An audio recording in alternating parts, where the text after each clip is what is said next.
Gutner, I am over, and I have arrived with another Playboys review.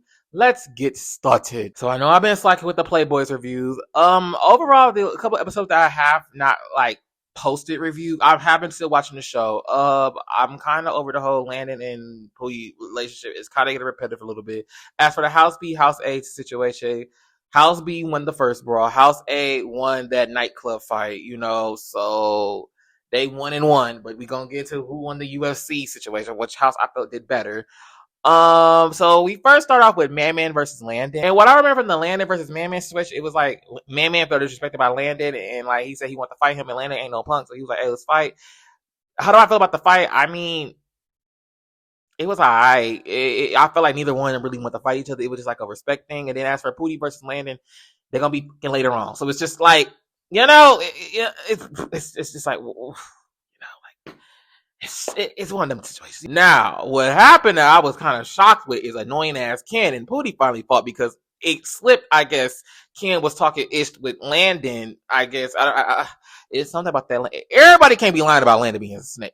Everybody cannot be lying about that, because it was just like, huh, what? And then when like Pootie found out that I guess annoying Ken was like kicking with Landon, he snatched annoying Ken ass the fuck up. And I ain't gonna hold you, I fuck with Pootie, and Pootie Tang is Pootie Tang, you know it. But I'm gonna have to be real. Even though he snuck annoying ass Ken got that round 1 and round 2. He got that.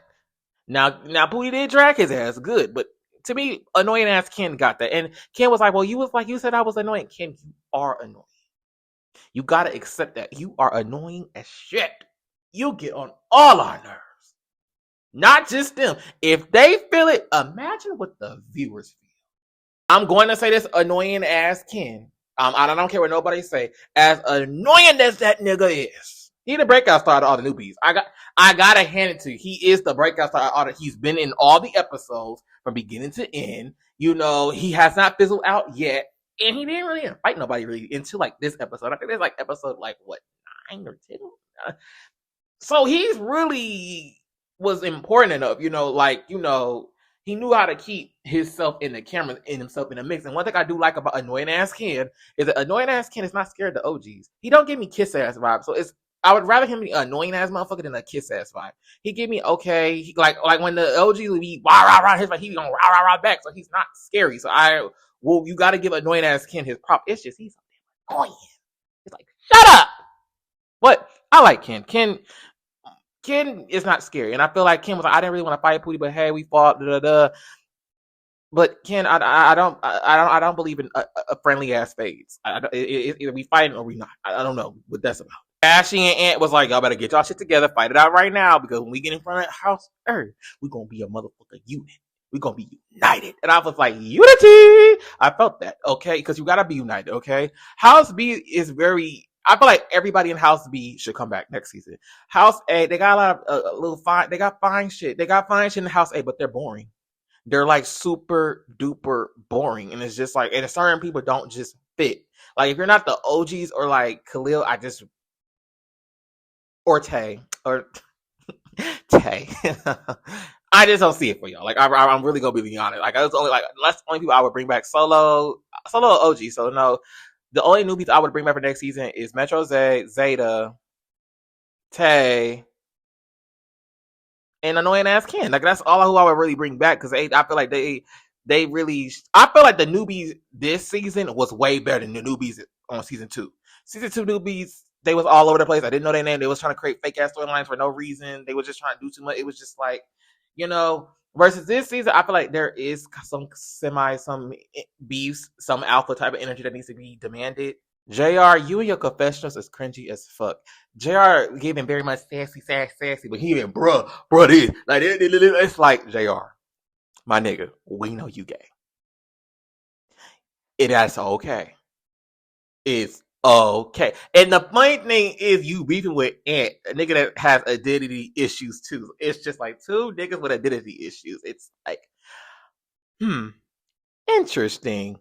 As for their little fight, I feel like it was a tie. I don't feel like Ant lost. I don't feel like JR, lost. It is what it is. Who else fought? Now when that goddamn Landon and goddamn Qatari fought, One thing about Landon that we learned that Landon don't play about his niggas, and we learned that day. And let me make it clear, he don't play about his current, past, future, past. Think about Nick. He don't play about them niggas. Landon, you need to write down all your niggas so we know not to fuck with your niggas because he Qatari. I ain't gonna hold you. Hopefully next week you work him, but in this UFC fight, he worked. In round 1, round 2, round 3, I was like, get up, Qatari, get up. Landon was not, like I said, Landon versus Man, he really didn't care. Landon versus Pootie, he really didn't even care. But this shit here, whew. It was a pretty boy versus pretty boy situation. It's like, oh, you think you finna take my niggas? Let me show your ass something. Let me put belt to ass. And it was just like, yikes. Let's give props where props is due. D. Scott did very well against Pootie. He did a good job. I feel like that was a tie too. I don't feel like it was an either or. It was a tie. But D. Scott made it clear. Don't let that little shit fool you. He did a good job. Next, I think it was Cashy versus Tay. I want to be biased because, Tay Bay, but like, I felt Cashy won a little bit. But Tay didn't get whooped. Like how Qatari got whooped. But Tay held his own. You see what I mean? Tay, y'all sleeping on that Tay. Y'all are sleeping on that Tay. Y'all are sleeping on that damn Tay. God, it's just something about him. I don't know. It's just something about him. Don't tell Solo. All right. As for who was the last one? It was Zay versus Sheik. We gotta wait till next week for me to get my honest thought on that. But so far, it was giving Ty a little bit. So far, even though Sheik fell, Sheik didn't do bad. This season was really good. This has been a great season. I'm ready for it to wrap up. I feel like it's time to wrap it up a little bit with storylines because it's kind of becoming a little bit repetitive. I feel like we should wrap it up very soonly. But overall, I enjoyed this episode. I really did. Comment up below how do you feel about Playboy? Who's your favorite Playboy? How do we feel about annoying ass Ken? Because annoying ass Ken, I just feel like he annoying, but we gonna miss him if he not there. I don't know. Like,